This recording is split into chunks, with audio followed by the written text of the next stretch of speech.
Jangan lupa like, komen, dan subscribe channel YouTube TVRI Bengkulu dan nyalakan lonceng notifikasinya.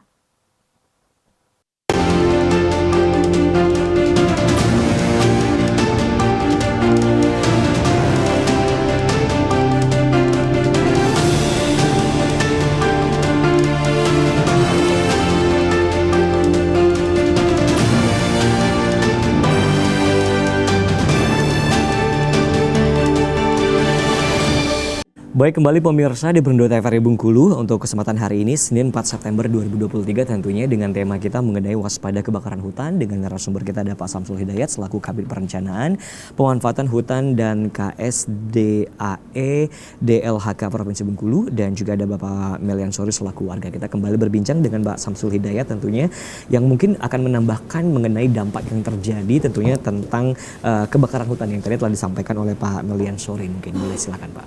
Baik. Menambahkan ya tadi dengan Pak Melian Sori, ya dampak dari kebakaran hutan itu bisa dikategorikan dua besar ya, dampak ekologi maupun dampak ekonomi. Ekologi dan juga ekonomi. Iya, ekonomi, ekologi juga korban jiwa nggak masuk dalam kedua apa. Ya dampaknya ya ekologi ya tadi merusak ekosistem, merusak lingkungan, polusi udara, polusi air. Itu yang berdampak apa kan, yang berdampak secara ekologi. Kemudian ekonomi pun ya tadi juga disebutkan banyak juga dampak ekonomi yang terdampak dari kebakaran hutan. Bisa itu berbentuk pengurangan lahan pangan, ketersediaan lahan pangan bagi masyarakat. Bisa juga dampak secara ekonomi tadi, banyaknya kayu yang rusak. Banyaknya juga hewan-hewan juga, itu termasuk ekonomi juga, kan ada yang ekonomi. Nah yang paling riskan kali kan dampak korban jiwa tadi. Korban jiwa ada, cuman alhamdulillah kalau di kita kalau nggak salah belum ada itu. Belum ada korban jiwa ya. Oke, baik. Nah untuk pencegahannya sendiri Pak, agar sampai tidak terjadinya kebakaran hutan atau kebakaran lahan, mungkin apa yang harus kita lakukan? Yang paling semuanya penting sih semuanya, cuman kita kategorikan bahwa untuk penanganan ataupun pencegahan dari kebakaran hutan, diantaranya itu kita bisa melakukan dengan pelaksanaan sosialisasi, sosialisasi kepada masyarakat tadi, baik masyarakat, begitu juga dengan pihak-pihak ketiga pemegang PBPH. PBPH ini perizinan berusaha, pengusahaan perizinan berusaha di bidang kehutanan. Kalau dulu IUPKHA atau HT, itu bisa kita laksanakan sosialisasi ke mereka. Kemudian bisa juga dalam bentuk pelaksanaan kerjasama, baik kerjasama dengan pemerintah daerah ataupun pihak-pihak ketiga, bahkan masyarakat. Masyarakat di dalam kawasan hutan, ada juga masyarakat dalam kawasan hutan atau masyarakat di sekitar kawasan hutan, kita lakukan kerjasama. Kemudian dapat juga dilakukan dengan pembentukan unit reaksi cepat. Untuk kebakaran hutan. Bisa juga kita melakukan pembentukan masyarakat peduli api, MPI di dalam ataupun di sekitar kawasan hutan. Kita bentuk mereka MPI. Kemudian memaksimalkan peralatan pemadam kebakaran, juga termasuk memaksimalkan penyediaan peralatan kebakaran bagi pemegang izin, baik itu yang pemegang izin kawasan hutan maupun pemegang izin di bidang perkebunan. Itu diwajibkan mereka memiliki peralatan pemadaman kebakaran. Juga SDM mereka harus disiapkan, SDM mereka. Kemudian melakukan patroli apalagi musim kemarau seperti ini. Kemudian yang apalagi kita membentuk Satgas pemadaman kebakaran di tingkat provinsi, kemudian dibuatkan surat edaran melalui surat Pak Gubernur ke Bupati agar membentuk juga Satgas di setiap kabupaten kota masing-masing. Terdiri dari apa? Baik ya. Satgas itu terdiri dari apa?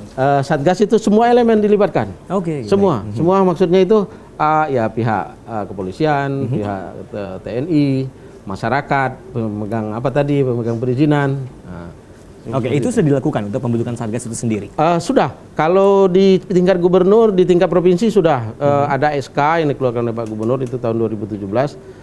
Nomornya saya lupa nomor SK. Tapi 2017 itu sudah dibentuk SK Satgas untuk penanggulangan kebakaran hutan. Oke, baik. Kita beralih ke Pak Melian Suri selaku warga nih. Mungkin mendamakan pertanyaan yang sama dari pencegahan kebakaran hutan sendiri yang mungkin bisa dilambangkan oleh warga mungkin yang berdampak sekali pada warga yang kebakaran hutan terjadi apabila terjadi kebakaran hutan itu sendiri.